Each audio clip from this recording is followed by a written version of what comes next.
Baik, perkenalkan nama saya Nirat Iriani Selan, NIM 19040600271. Di sini saya akan membahas materi dari mata kuliah Ilmu Gulma tentang pemencaran gulma. Materi pertama yang akan kita bahas yaitu apa itu pemencaran. Pemencaran adalah perpindahan menjauh dari individu dan populasi induk sehingga individu-individu dalam populasi menyebar mengisi ruang yang masih kosong atau menjauh untuk membentuk populasi baru. Pemencaran sesungguhnya merupakan fase awal dari proses yang lebih besar, yaitu introduksi untuk kemudian berlanjut dengan kedatangan dan bertahan di tempat baru.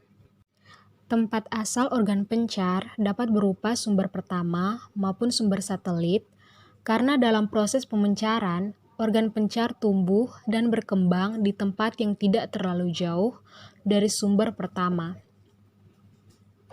Introduksi sendiri merupakan bagian awal dari proses yang lebih besar lagi, yaitu proses invasi, yang akan diikuti dengan kolonisasi dan naturalisasi.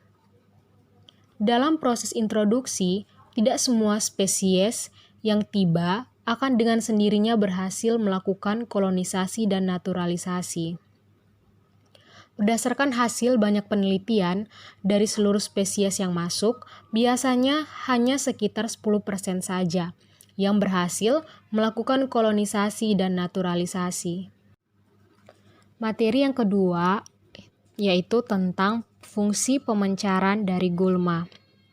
Fungsi pemencaran dari gulma terdiri dari 3, yaitu yang pertama, berfungsi untuk mempertahankan kebugaran individu, yang kedua, berfungsi untuk perbaikan persebaran jenis dalam ruang, yang ketiga, untuk memperbaiki genetika populasi. Selanjutnya, kita akan masuk pada materi yang ketiga, yaitu tentang pelepasan dan pemencaran biji gulma. Pelepasan dan pemencaran merupakan dua proses yang tidak saling berdiri sendiri satu sama lain, melainkan berkaitan dalam hal organ dan cara berlangsungnya. Organ yang terlibat sebenarnya bukan hanya organ generatif, tetapi juga organ vegetatif.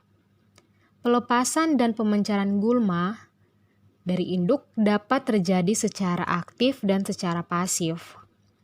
Pelepasan dan pemencaran secara aktif disebut autokori atau pemencaran yang dilakukan sendiri. Pemencaran secara aktif ini terdiri atas 3.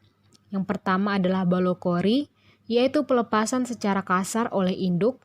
Yang kedua adalah blastokori, yaitu merambat di permukaan tanah dalam bentuk rimpang. Dan yang ketiga adalah herpokori, berpindah dengan bantuan trikoma.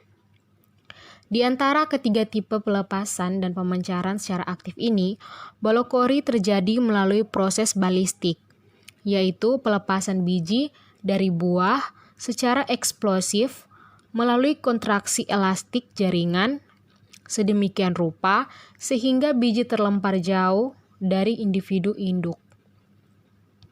Pelepasan dan pemencaran secara pasif terjadi dengan bantuan yang pertama adalah gravitasi, yang kedua adalah aliran air, yang ketiga adalah tiupan angin, dan yang keempat adalah pergerakan binatang serta kegiatan manusia. Jadi, kedua kejadian pelepasan tersebut menghasilkan vektor pemencaran, yaitu pemencaran biji yang mengarah menjauh dari induknya. Materi yang terakhir yaitu tentang proses pemencaran gulma.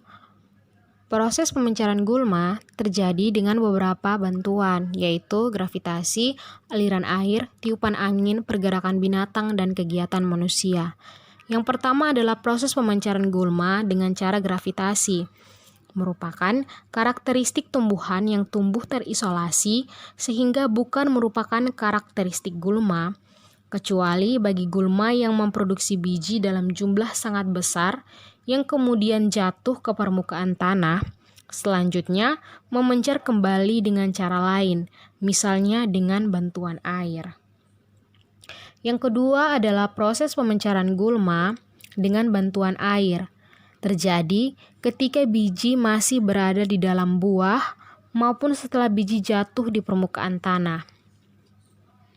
Ketika biji masih berada dalam buah, air dapat menyebabkan kulit buah, jenis gulma tertentu, berkontraksi dan melepaskan bijinya secara aktif sehingga jatuh ke permukaan tanah.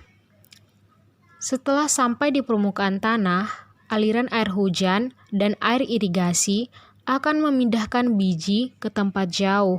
Bahkan bila kemudian hanyut, maka biji akan dapat memencar sangat jauh. Yang ketiga adalah proses pemencaran gulma dengan bantuan angin.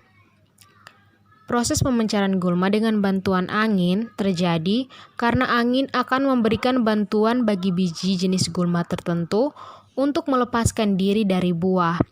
Setelah lepas dari buah, pemencaran dengan bantuan angin dapat berlangsung dengan cara biji mengapung dalam angin atau berguling di permukaan tanah.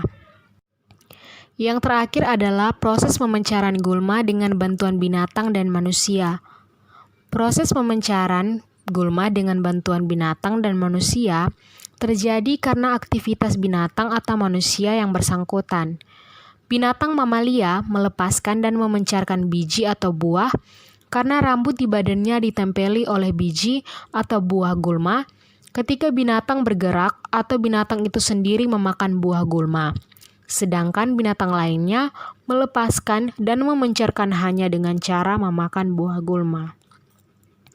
Pada pihak lain, manusia yang tidak memakan biji atau buah gulma tetapi melakukan berbagai aktivitas seperti kegiatan budidaya, pemasaran hasil, dan perjalanan serta peralatan yang digunakannya akan membantu melepaskan sekaligus memencarkan biji dan buah gulma.